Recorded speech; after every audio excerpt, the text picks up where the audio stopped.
Bismillahirrahmanirrahim. Assalamualaikum warahmatullahi taala wabarakatuh. Ini kabar pemirsa AFD dimanapun berada, selalu ada dalam lindungan Allah Subhanahu Wa Taala. Tadi teman-teman saya sekitar jam 10 katanya ada salah satu tempat buah dinasti yaitu Thoriko Sawahiyah. Nah itu yang saya penasaran, itu Thoriko Sawahiyah ini apakah pemukiman atau apakah padepokan atau apa silsilah kerajaan? Nah itu yang saya penasaran, dan ini sangat menarik untuk kita perbincangkan. Oke, yang penasaran ikutin terus AFD Channel Official.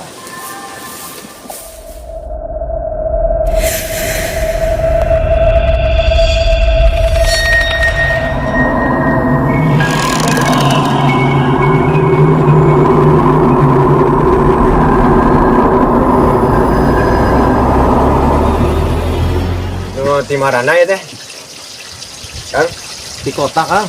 wih, oh ini para kontainer. Iya, betul sekali, Kang. Oh, ini saya mendengar dari masyarakat katanya di salah satu perbukitan ada kerajaan katanya. Betul. Itu betul nggak sebetulnya, Kang? Kerajaan Thoriko Sawahiyah ini.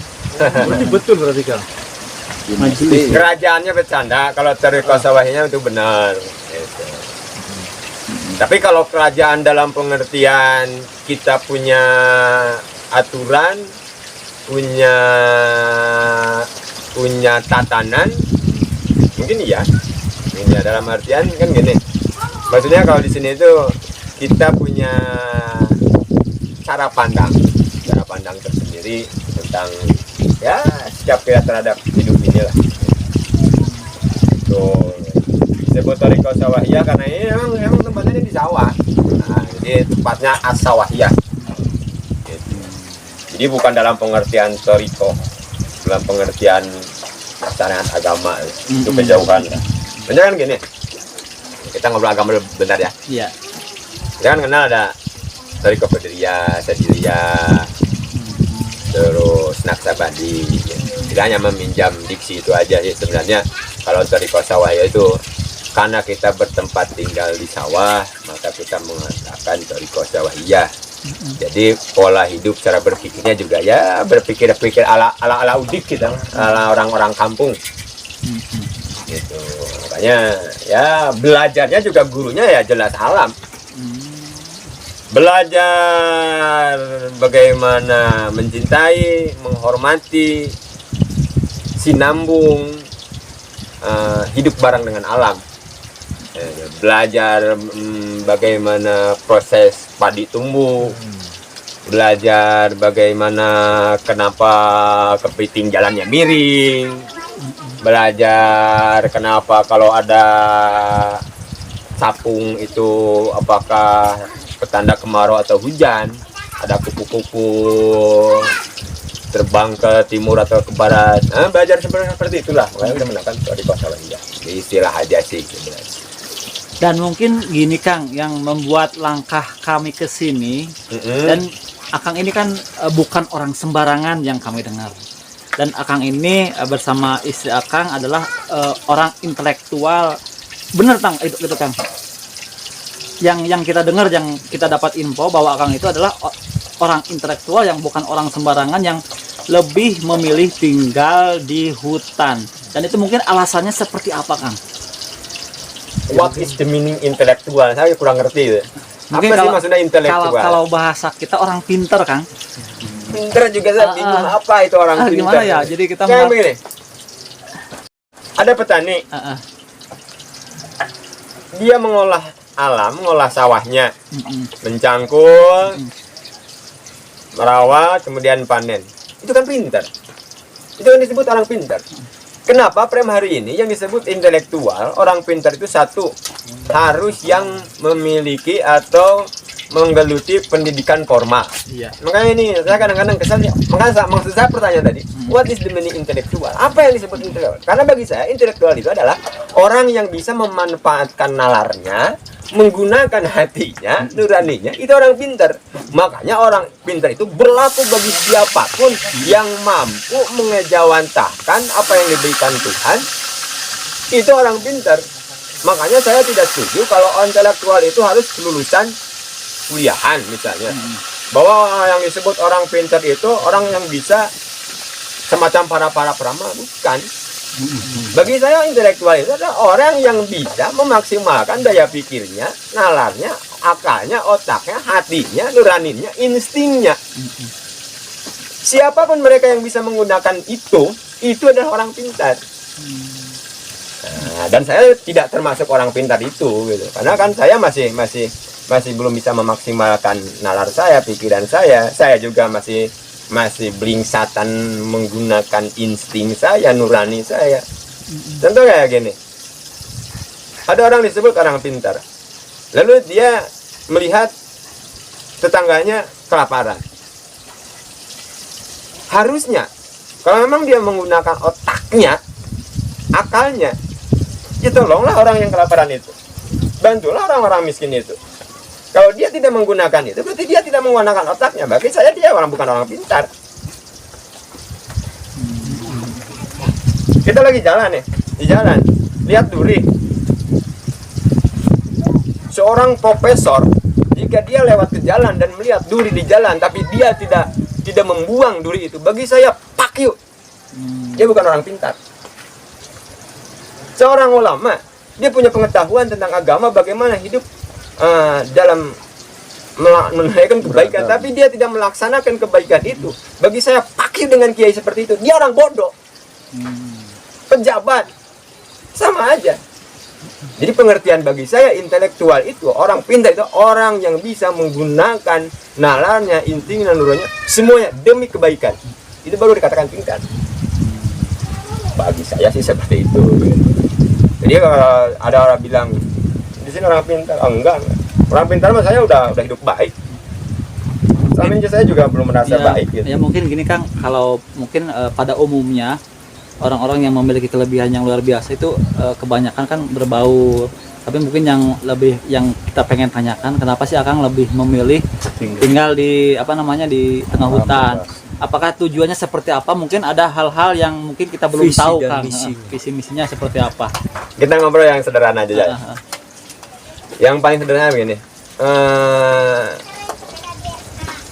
karena bagi saya tinggal di sawah, di alam ini nyaman. Itu satu. Ini alasan yang paling sederhana. Ini nyaman gitu. Terbebas dari hiruk pikuk dunia yang bagi saya mungkin hari ini sedang hingar-bingar. Terbebas dari dunia yang bising. Bising juga metafora. Bising dalam segala macam. Bising pikiran, pikiran, mumet hati, mumet pikiran, kalang kabut, salah dan benar. Itu. Jadi pertama bagi saya tinggal di sawah itu nyaman. Terbebas dari hiruk pikuk. Dan bagi saya hiruk pikuk itu bukan sebuah kesenangan. Hiruk pikuk itu bagi saya kesemrawutan. Selama tatanan hiruk pikuk itu belum diatur, belum ditatan dengan belum dikemas dengan rapi. Dan mohon maaf, saya melihat hiruk pikuk yang terjadi di Indonesia hari ini bukan hiruk pikuk yang indah, tapi hiruk pikuk yang mumet, yang rungsing, yang bikin macet kepala kita. Yang kedua, ini kalau saya hubungkan dengan apa yang disarankan guru-guru saya. Karena hiruk pikuk itu, lalu kita kehilangan momen untuk sedikit merenung. Dan merenung itu dalam bahasa agamanya kan tafakur.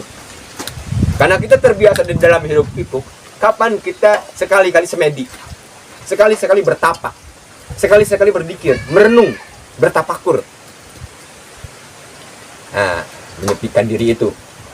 Ujrah kalau kata para kiai. Kayak tadi ujrah lah. Ujrah itu maksudnya mengosongkan diri, menyerap energi-energi yang jernih dulu gitu. Maksudnya gitu. Jadi bagi saya ya alasan yang paling sederhana ini nyaman gitu. Saya bisa introspeksi. Bisa introspeksi. Yang kedua ya secara ini juga kan ya alhamdulillah lah kalau tinggal di sawah gini kan minimal polusinya tidak sebanyak atau tidak seberat yang terjadi di luar sana. Ya paling polisi di sini ya ini nih, asap kayu bakar nih. Ini juga kalau mau dikatakan polusi apa sih? Polisinya apa di sini? Tidak seberapa begitu ya Tidak kalau seberapa. itu mah asapnya, dan memang sudah ada sejak dulu kalau asap dari Nah, itu hawu kan, atau makanya ya kalau asap saya tidak setuju dikatakan polisi gitu ya. polusi. Polusi. Nah, jadi sangat tradisional sekali menggunakan tongsong untuk menyalakan api. Dan ini sudah jarang terjadi di masyarakat umum pada umumnya di luaran sana ya.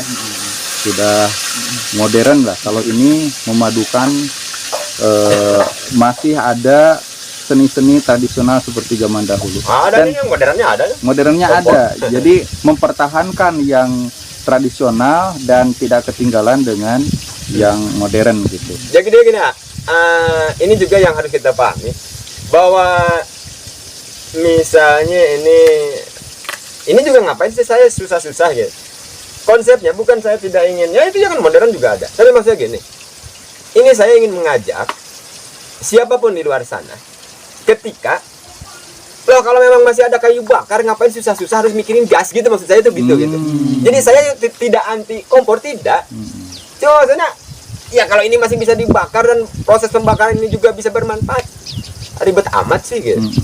Ya kecuali kalau di sawahnya sudah tidak ada kayu bakar, ya mungkin saya juga mikir nyari apa penggantinya gitu. Maksudnya gitu. Jadi konsep dari saya ingin ngajak siapapun gitu. Mari kita memaksimalkan, memanfaatkan sesuatu di sekeliling kita. Ketika itu masih bernilai, masih punya manfaat, ya manfaatkan. Nah justru pertanyaan bagi saya itu, saya aneh gitu. Kalau ada orang kampung yang masih ada kayu bakar, tiba-tiba harus digelisahkan oleh tidak adanya gas. Kehabisan gas gitu. Kehabisan itu kan bagi saya itu. Nah itu yang tadi saya bilang, nah, itu baru tidak intelektual. Baru itu bukan orang pinter gitu. Maksudnya gitu. Selama ini masih ada. Kayak misalnya itu ada daun singkong. Saya lucu kalau ada orang kampung yang untuk beli sayur harus beli ke mall. Ya ampun, ini dunia macam apa ini? Maksudnya gitu. Enggak intelek. Maksudnya gini, untuk sisi ekonomi juga kan membantu gitu. Ngapain sih harus ngeliat uang buat beli sayur yang padahal ada di sekeliling kita, itu di Pematang juga banyak gitu. Kayak gitu. Jadi kalau orang gunung, garam masih masuk akal bagi saya itu. Ikan asin mungkin masih masuk akal. Itu kalau kayak sayuran apa gitu. Atau misalnya orang kampung harus memikirkan enggak kebeli roti kan boleh bilang goblok nggak saya di sini? Maksudnya ada orang yang goblok ketika orang kampung harus kelaparan gara-gara di kepalanya itu tidak bisa beli roti padahal ada singkong. Tuh. Maksudnya gitu. Padahal di belakang rumahnya ada ubi. Ini kepala macam apa sih yang harus gelisah tiba-tiba karena roti naik, telur naik. Nah, saya tinggal di sawah itu karena saya ingin merdeka. Intinya itu aja. Luar biasa. Saya ingin merdeka dari penjajahan yang seharusnya tidak menjajah kepala kita. Makanya alhamdulillah hari ini saya tidak peduli mau gas naik, LPG naik, tidak peduli, terserah. Karena saya punya kayu bakar. Luar biasa ya. Di Indonesia tidak ada pabrik roti, pak yuk terserah bagi saya itu. Karena saya punya singkong. Maksudnya kayak gitu. Ini pakai juga, saya tidak memarahi personal, bukan. Pakai terhadap zaman gitu. Dan itu yang menjadi masalah hari ini di bangsa kita kan. Ketergantungan ya. Ketergantungan akhirnya. Saya sedang ngebayangin kalau kita kembali ke zaman Urdu, ini mah contoh aja gitu ya. Kayaknya orang Baduy tidak pusing karena nggak ada pertalit ya. Masih ada hidup. Udah usianya udah lama lagi. Pernah nggak mendengar orang Baduy pusing karena kehabisan kuota? Sekarang aja mau kita kan. Nah, akhirnya saya ingin merdeka seperti itu. Terus, Bung, apakah terus Anda anti atau melarang modernisme? Tidak, silakan. Selama Anda menikmati silakan. Cuma seandainya itu tidak ada hari ini, kita juga harus punya solusi lain. Dan itu bukan kewajiban. Enggak haram kita enggak Saya itu perasaan nggak haram kalau ini poro gasnya habis, kemudian oke kayu bakar nggak haram. Boleh saja. Boleh saja kok. Nah gini Kang, itu yang kami lihat Akang itu kan kayak itu santai, rileks. Dan mungkin pertanyaannya apa sih Akang arti dari kebahagiaan menurut Akang? Dari Ada dua soal. Ini maaf saya ngangkat aja ya. Satu. Jadi bagi saya salah satu konsep kebahagiaan itu adalah merdeka, itu satu. Ini pas nih momennya 11 Agustus nih. Ini bulan Agustus gitu ya. Iya. Merdeka akan membuat kita bahagia secara psikologis. Karena apa? Kata si Akang tadi, kita tidak tergantung. Yang menentukan itu kita. Bukan siapapun kita gantungi. Gitu. Selama kita masih menggantungkan diri, artinya ada satu sisi psikologis yang membuat kita tertekan. Jadi salah satu kebahagiaan itu satunya merdeka. Merdeka jiwa, nanti panjangannya merdeka jiwa, merdeka pikiran, dan sebagainya. Hari ini, kenapa kita kekurangan bahagia? Jadi kalau saya memprediksi kayaknya Indonesia peringkat berapa gitu ya di kebahagiaan dunia itu ya. Ya ke 100 lebih kan ya. Karena kepala kita, hidup kita sudah tergantung. Mending kalau tergantungnya kepada Tuhan yang Maha Kuasa. Nah, Ini kan ketergantungan kepada benda, kepada makhluk yang lebih rendah daripada kita sendiri. Masa ada manusia tergantung kepada HP, itu kan goblok. Bagi saya itu goblok. Ada manusia hidup kebahagiaannya tergantung kepada kompor gas, itu goblok.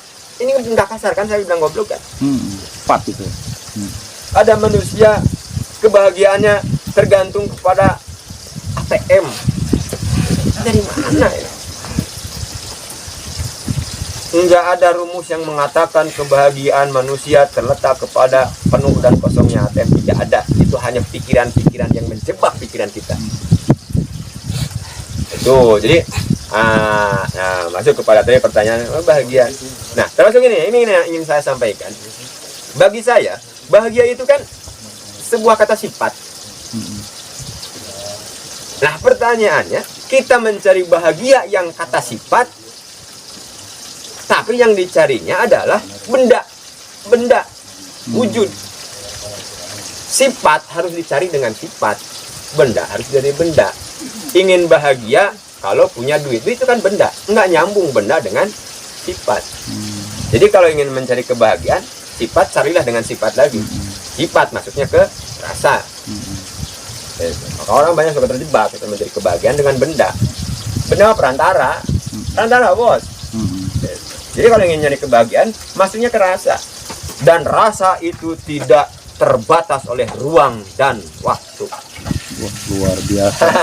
Rasa tidak terbatas oleh waktu. Jadi orang boleh bahagia di kampung, orang boleh bahagia tinggal di kota, orang boleh bahagia dengan makan singkong, orang boleh bahagia dengan makan roti, bahkan orang bisa bahagia tanpa makan.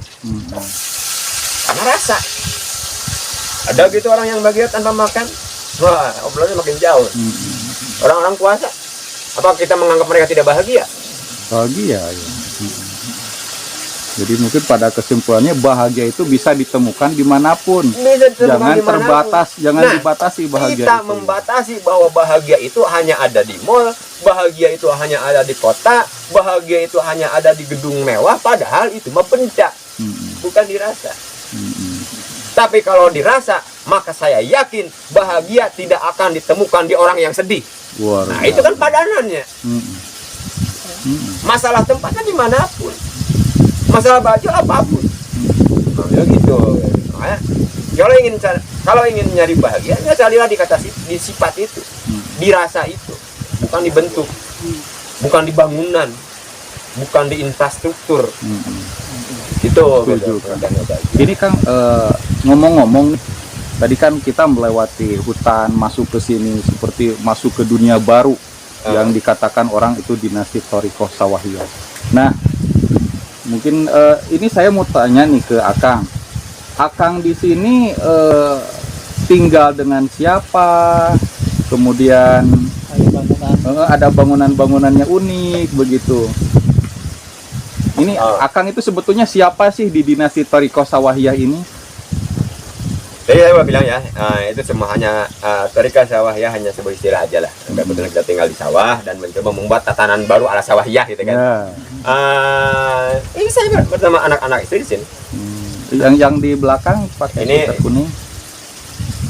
Ini istri saya.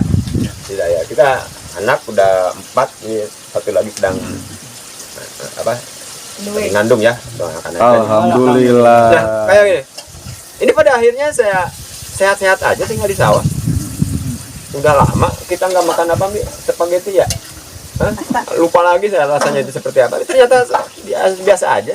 Tapi pernah mengalami makan spaghetti. Atau makan apa yang gagah-gagah itu, Stick, Pizza. yang bikin orang banyak pingsan gara-gara nggak mendapatkan itu gitu. kopi, cyanida, bukan? Bukan majikan orang Contoh pingsan. nih. Istri saya nggak meninggal kok, nggak punya gelang merek apa? Emas. Galang atau apa gitu, emas harta berlian. Ya, Dia memang- nggak pingsan, nggak pernah pingsan. Ini kalau diterjemahkan, ini si teteh itu bahagia tanpa menggunakan emas permata. Sementara itu yang menjadi kejaran pada perempuan hari ini misalnya. Atau istri saya nggak pakai make up apa kayak gitu, biasa-biasa aja, nggak meninggal. Anaknya malah jadi udah 5. Kalau boleh tahu dengan siapa ini tetehnya? Saya panggilnya teteh Ya, jadi apa ya? ngobrol- Ambi. saya manggilnya Embi. Ambi, oh. Nah ya gitu. Saya manggil Embi, nggak mamah nggak mami. Hidup juga kok. Panggilnya Embe. Embi. Embi itu panggilan di Sunda zaman dulu Embi. Itu kan ya, kayak di panggilan aja. Ya saya bilang, anak-anak saya nggak menjadi kurus kering kerontang gara-gara ibunya dipanggil Embi, nggak mami. Aman-aman aja ya, Aman-aman sehat, aja. tumbuh kembang oke. Ini kalau boleh tahu anaknya ada berapa ini? Itu mah ada 4 ini. Ada 4 dan ini sedang mengandung, jadi mudah-mudahan semuanya sehat begitu ya. Ya. Dan Akang ini kalau saya lihat nih setelah saya bertemu dengan berbagai macam narasumber, yang paling baik cara komunikasinya, kemudian ide-idenya yang cemerlang. Apakah ini punya latar belakang pendidikan yang hebat begitu kalau boleh tahu? Sebenarnya saya minta maaf. Ini kalau saya kalau ngomong emang goblok juga sih, gak nada bicara saya kencang deh. Tapi ini Allah, ini kan saya bukan memarahi siapapun gitu. Ini hanya memarahi kondisi gitu maksudnya. Saya tadi ada kalimat goblok bukan ke personal, Iya, bukan betul. ke zaman gitu. Harus membedakan antara ke personal dengan Maksudnya ide gitu. yang dikeluarkan begitu. Ini ada yang goblok di zaman ini gitu. Pikiran-pikiran kita ini ada yang Yang perlu salah ya, harus perlu disadarkan. gitu. Itu gitu. Apakah Kalau Akang latar belakang pendidikan, secara formal saya juga dulu pernah makan bangku sekolah gitu. Emang dulu pernah saya kuliah di IKIP dulu ya. IKIP Bandung, UPI, Universitas padahal IKIP gitu. Atau Universitas Percobaan Indonesia juga boleh gitu. Karena maksudnya mudah-mudahan jadi kampus percontohan Amin. yang bisa Indonesia. mendidik bangsa ini Masya gitu maksudnya Allah. gitu. Dan Dan ini saya produk gagalnya. Saya produk gagal. Kenapa dikatakan gagal? Gagal dalam pengertian saya tidak bisa melaksanakan apa yang menurut umum dilakukan. Tapi saya berdoa dalam hati mudah-mudahan iya ini bentuk saya mengejawantakan ilmu yang saya dapat gitu. luar biasa. Jadi kalau kayak gini. Hari ini kan saya hanya tinggal di sawah, bertani ala kadarnya, ngopi ala kadarnya. Tapi enggak juga loh. Saya juga ini lagi mencoba mentransfer apa yang saya pahami dari Kampus ya. di kampus saya. Bahwa saya melihat substansi pendidikan kayak gini. Yang dimaksud pendidikan itu infrastrukturnya, ruangnya, waktunya, atau substansi transformasi pengetahuannya. Nah, jadi maksudnya kalau berbicara transformasinya, ini saya juga selagi menyampaikan ke orang-orang di sini. Itu buktinya ada majelis. Artinya saya juga sedang ikut berjibaku dalam pendidikan. Cuma memang saya tidak menjadi PNS saja dan tidak mendapat gaji dari Pak Jokowi. Tapi bagi saya nggak apa-apa. Dan ini ternyata luar biasa teman-teman, kita sedang bicara dengan seorang lulusan dari Universitas Pendidikan Indonesia atau UPI yang tinggal di tengah-tengah sawah dan Saya membangun juga ini, thariqah saya juga ingin sawahiyah. menghimbau kepada teman-teman yang anggaplah satu alma mater, mari kita turun ke jalan. Dalam arti turun ke jalan itu gini. Terus kalau anda tidak dapatkan kedudukan formal sebagai tenaga pendidik, terus anda akan diam gitu. Terus hak untuk mendidik bangsa itu harus profesi kita menjadi guru gitu. Terus kalau kita tidak menjadi guru, kita gagal mentransformasi pendidikan. Kan jangan sampai berhenti sampai di situ gitu. Kayak seorang kiai gitu. Terus pengertian kiai itu hanya kalau dia menjadi imam masjid atau dia punya pesantren, kan enggak juga gitu. Kiai itu kan orang yang berilmu yang kemudian mentransfer ilmu agamanya kan gitu. Masa dia punya ruang, punya tempat, itu kan lain hal. Jadi kalau saya boleh sombong ya, saya juga tenaga pendidik. Siapa yang dididiknya? Minimal anak saya. Saya ajarkan bagaimana dia mencintai alam, bagaimana dia berkebudayaan, dia bagaimana dia memahami agama versi apa yang kami tahu gitu. Kayak gitu. Cuma hari ini kan yang disebut pendidikan itu harus ada SD Impresnya, harus ada SLTP formalnya gitu kan. Di luar itu enggak sekolah disebutnya kan gitu kan. Dia juga harus dibenahi oleh Menteri Pendidikan kita gitu. Apa sebenarnya substansi pendidikan gitu kan. Kalau tetenya sendiri itu sama lulusan UPI kan? Sama, dia juga dari UPI. Luar biasa, berarti kompak sekali ya. Kompak. Mencerdaskan kehidupan bangsa dengan cara yang berbeda. Tidak harus di sekolah, di bawah bangunan, di alam pun bisa. Iya. Yang paling penting itu transfer Malah gini ya, ilmunya. malah gini, saya ingat siapa yang bilang ya, maksud gini, kalau kita membatasi pendidikan hanya ruang kelas atau yang formal, maka saya melarang bangsa Indonesia untuk sekolah. Kalau mengartikan sekolah itu terbatas oleh ruang dan waktu itu. Bagi saya sekolah malah membodohkan. Kalau kita membatasi diri seperti itu. Tapi kalau kita tarik pengertian pendidikan secara luas terhadap substansinya, maka kita bisa belajar dimanapun. Semua hal bisa menjadi guru kita. Kita bisa belajar dengan pohon pisang, kita bisa belajar dengan yang saya sebut tadi kepiting, kita bisa belajar hanya pada kayu bakar. Kalau kita mengartikan pendidikan secara luas. Dan ini Thoriko Sawahiyah ini adalah bagian daripada sekolah itu sendiri, pendidikan itu sendiri. Dan Akang, ini saya sangat penasaran sekali. Thoriko Sawahiyah ini di sini ada bangunan apa saja, mungkin nanti kita bisa lihat-lihat di sini, Akang. Boleh. Dan untuk perkenalannya barangkali cukup sekian. Terima kasih penjelasan tentang Thoriko Sawahiyah. Dirasa cukup lengkap, mungkin nanti di episode selanjutnya. Jalan-jalan silahkan. Nanti ini kebetulan lagi masak, nanti kita makan bareng. Alhamdulillahirobbilalamin. Terima kasih. Assalamualaikum warahmatullahi wabarakatuh. Assalamualaikum warahmatullahi wabarakatuh.